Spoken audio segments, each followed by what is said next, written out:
I've spent the last few days reading the comments on my Voynich Manuscript video, and if there's one thing I've learned is that this book makes people completely lose their grip on reality. When I uploaded that video, my goal was pretty simple. I wasn't trying to magically translate the book. I just wanted to see if running the text through a Shannon entropy formula would give us a glimpse of any underlying structure. I wanted to see if the math looked like human communication or random gibberish, and the math showed it was kinda highly structured. But looking at the comments, the reactions are wild. I had people aggressively telling me the book was already translated years ago by a father-son team, and that I just needed to look it up. I had someone else leave a multi-part essay explaining that the manuscript is actually a portable stasis bubble generator used by a secret society to calibrate the Egyptian pyramids. I am not kidding. Here's my take on all of that. If someone had actually translated this thing, it would be front page news. And the pyramid acoustic magic, well, that just sounds like science fiction to me. It made me realize something really frustrating about this mystery. If you want this book to be a lost magical text, you're going to bend the data until it looks like magic. But if you strip away the conspiracies, a lot of you actually brought up some incredibly valid, data-driven critiques to my previous analysis. And honestly, reading through them made me second-guess my own conclusion. This user called me out for jumping from 4 data points to saying this is definitely a language, and he is completely right. That was my bad. 4 data points is a proof of concept, not a definitive conclusion. I needed a much bigger sample size to begin with. Then, Len Richardson and George brought up a massive problem with my math. They pointed out that the Voynich actually scores too low on the entropy scale, and warned me about something called autocorrelation. Here's why that matters, and why I actually agree with them. If I'm trying to fake a 240-page book, my brain is eventually going to get lazy. I'm going to start repeating my favorite fake words. I'm going to write banana, apple, banana, pear, just to fill up the page. Not that they are my favorite words per se. If I run that repeating shopping list through my Shannon entropy script, the math is going to say it has low entropy. It's going to look like highly structured, but it's still meaningless garbage. My original test couldn't tell the difference between a real language and a lazy forger caught in a repetitive loop. But on the flip side, this user brought up a counter idea that I really loved. They compared the manuscript to physics or math. If you hand a page of advanced physics formulas to a random person, it looks like complete gibberish. It repeats weird symbols over and over. But to a physicist, it's a perfectly readable universal language. My take is that this is one of the best counter-arguments I've heard in a while. What if the Voynich manuscript isn't a diary or a story? What if it is a highly specialized scientific log or a coded ledger? That gives it an entire new perspective on why the entropy is so low and why words repeat so often. And here's the frustrating reality of cryptography. There is no single magic formula to test for fake languages. Usually, to figure out if a constructed language is real or just gibberish, linguists have to run a combination of approaches.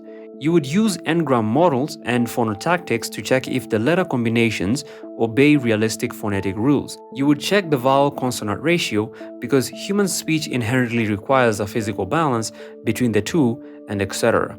But there's a massive roadblock with the Voynich manuscript. To check a vowel-consonant ratio, you have to actually know which of these weird squiggles are vowels. We don't know what any of these symbols sound like. We are completely in the dark, just blindly looking for any mathematical breadcrumbs that point to a real structure. Which brings me back to the comments. A few of you, like this user, suggested a statistical test we could run that relies entirely on word frequency, not phonetics. Zipf's law.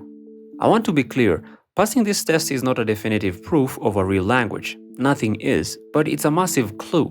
If you don't know what Zipf's law is, it's a mathematical rule discovered in the 1930s that governed almost all human communication.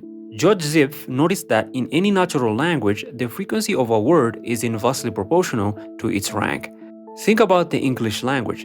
The most common word in English is the. The second most common word is of. Zipf discovered that the most common word in a book will appear exactly twice as often as the second most common word. It will appear 3 times as often as the third most common word, 4 times as often as the fourth, and you get the idea. If you graph this out on a log-log plot, An actual human language produces a nice downward straight-like descending diagonal line. We do this completely naturally. Nobody tracks their word counts in their head while they speak, but this math shows up in English, in Mandarin, and languages like ancient Latin, but it almost never shows up in generated gibberish. And this is why I wanted to run the test. If the author was just rolling dice, tracing patterns through a piece of paper, or pulling fake words out of their head, their word frequencies would be a mess. They would distribute the fake words too evenly and the graph would flatten out. So I wrote another Python script. I couldn't just use 2 books like I did last time. I needed more for my dataset, and I needed to control for text length. The Voynich Manuscript has roughly 30,000 clean, usable word tokens in the EVA file. So I wrote a function that downloaded native texts across 6 different languages: English, French, Spanish, Italian, German, and Latin. The script trimmed every single one of these texts down to exactly 30,000 words so that we have the same comparison length. Now it stripped out the punctuation, made everything lowercase, and split the text into arrays. Then count exactly how many times every single word appeared. Plotting the rank on the x-axis and the frequency on the y, I ran the batch and the math held up perfectly. Every single one of these languages formed that exact perfect downward diagonal line. Then I built my control for a forgery. I wrote a script to generate exactly 30,000 words of algorithmic gibberish. I built a crude system that combined random prefixes, roots, and suffixes that sounded like a song to generate exactly 1,000 unique fake words. Then I had the script randomly choose from that limited pool to fill out the 30,000 word limit, specifically combining syllables to write a forgery/shopping list. When I graphed my fake language, look at the black dashed line. The curve completely breaks. It flatlines somehow straight across because the algorithm is reusing those 1,000 words at roughly the same rate, then it drops off a cliff right at the 1,000 mark. That is what my generated file looks like. Finally, I loaded in the Voynich transliteration file, then ran the exact same Zipf law math on it. And here's the red line for the Voynich manuscript. It forms a straight downward diagonal line. It obeys Zipf's law. So what does this actually mean? Well, here's my final take. I do not think this is random noise, and I don't think it's just a lazy guy writing a fake quote-unquote shopping list. To manually forge a text with a restricted vocabulary, force words to repeat, and somehow accidentally nail a logarithmic word frequency curve 500 years before it was discovered would be quite a genius move. I honestly lean towards what this user suggested. It's a highly structured hyperspecific notation system, or a shorthand cipher, or a specialized scientific dialect that died out with the person who wrote it. But knowing the math is real doesn't mean we can read it. And honestly, I'm completely done looking at those numbers. I'm officially putting the Voynich project to rest, so I can move on to other things. Before I go, I wanted to show you a personal side project I've been messing around with lately. I built a cool 3D wall to track my road to 100,000 subscribers.